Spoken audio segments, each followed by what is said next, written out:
శ్రీ పళనిస్వామి ఈ విధంగా సెలవిచ్చిరి. ఈ పాము గత జన్మమునందు ఒక స్త్రీ. ఆమె వృద్ధురాలయ్యను. ఆమె కొంత పాపమును కొంత పుణ్యమును చేసియుండెను.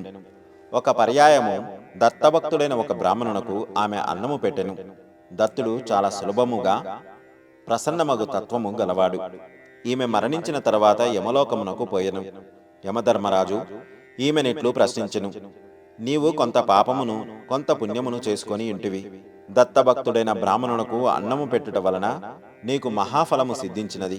శ్రీ దత్తాత్రేయుల వారు ప్రస్తుతము శ్రీపాద శ్రీవల్లభ రూపమున మానవలోకంలో ఉన్నారు. నీ పాపపుణ్యముల ఖాతాలో మార్పు చేయవలసినదనియు, నీకు మహాపుణ్యము కలుగునట్లును స్వల్ప పాపము కలుగునట్లును మమ్ములను వారు ఆజ్ఞాపించిరి. అందుచేత చిత్రగుప్తుల వారు నీ ఖాతాలో మార్పుని చేసిరి. నువ్వు తొలుదొలతగా పాపమును అనుభవించదవా లేక పుణ్యమును అనుభవించదవా? దానికి ఆమె పాపఫలము స్వల్పముగానే ఉండుట వలన ముందుగా ఆ స్వల్ప పాపఫలమును అనుభవించి ఆ తదుపరి పుణ్యఫలమును అనుభవించదనని చెప్పినది. అందువలన ఆమె భూలోకములో పాముగా జన్మించినది. ఆమె మనస్తత్వము ఇతరులకు హాని చేయనది అగుట వలన తన దారికి అడ్డమొచ్చిన వారినందరినీ కరుచుచుండేడిది.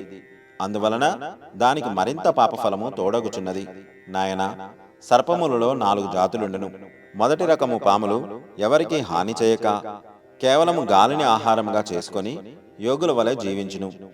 రెండవ రకము పాములు ఎవరి నీడ అయినా దాని మీద పడిన ఎడల క్రోధముతో వారిని చంపివేయును.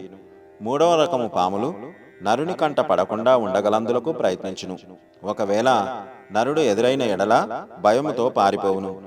నాలుగవ రకము పాములు ఎవ్వరును తనకు అపకారము చేయకపోయినను నిష్కారణముగా తన కంటపడిన వారిపై పగబట్టి కాటువేయును.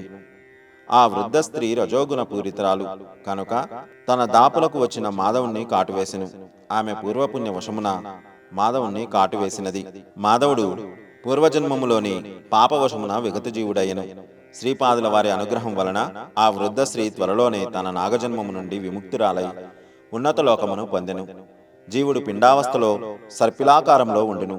నాగదోషం వలన సంతాన నష్టము కలుగును. యోగ్యులకు అన్నదాన ఫలము.